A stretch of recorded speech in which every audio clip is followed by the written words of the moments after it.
Próximo tópico que nós vamos abordar, chamado salário de contribuição. O que é o salário de contribuição? O salário de contribuição, previsto lá no decreto 3048 de 99, ele, de forma geral, é o total da remuneração que os segurados recebem por um mês de trabalho. Quando se fala em total, é tudo aquilo que ele recebe em um mês de trabalho. Ou seja, se ele tem um emprego, ele recebe 1.500, é o salário de contribuição dele. Se ele tem 2 empregos ou desempenha 2 atividades remuneradas, a soma das duas atividades remuneradas chama-se salário de contribuição. Obviamente que isso é para os segurados que desenvolvem a atividade remunerada. No caso do segurado facultativo, por exemplo, que não desenvolve esse tipo de atividade, o salário de contribuição é aquele que ele vai eleger para si. Ou seja, ele pode escolher o salário de contribuição dele entre o limite mínimo, que é o salário mínimo, e o limite máximo, que é o teto da Previdência. Tá? Então, também em relação ao segurado especial, nós temos aquela situação da safra, que já foi explicado aqui antes. Né? Então, durante o ano, né, ele tem uma parte do ano que ele trabalha e tem a questão da safra, que ele colhe aquilo que ele planta.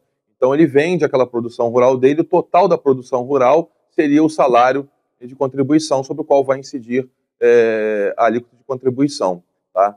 O salário de contribuição nós enxergamos de 2 modos. O primeiro modo nós já vimos, que é quando nós utilizamos ele para o cálculo do benefício previdenciário.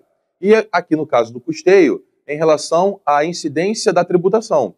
Ou seja, qual é a base, né, sobre o qual vai incidir a tributação, sobre o qual vai incidir a alíquota, chama-se salário de contribuição. Bom, dentro dessa questão do salário de contribuição, nós temos os limites mínimo e limite máximo. Limite máximo do salário de contribuição é o teto da Previdência.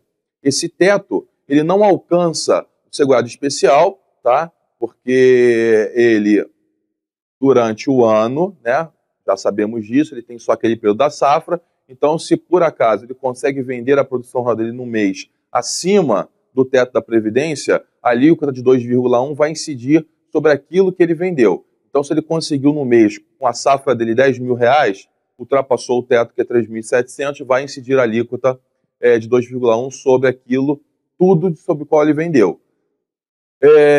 Também não tem incidência para as empresas. As empresas ficam fora dessa questão do teto. Tá? Então, o teto ele basicamente serve para todos os segurados, tirando a exceção do segurado especial. E o limite mínimo?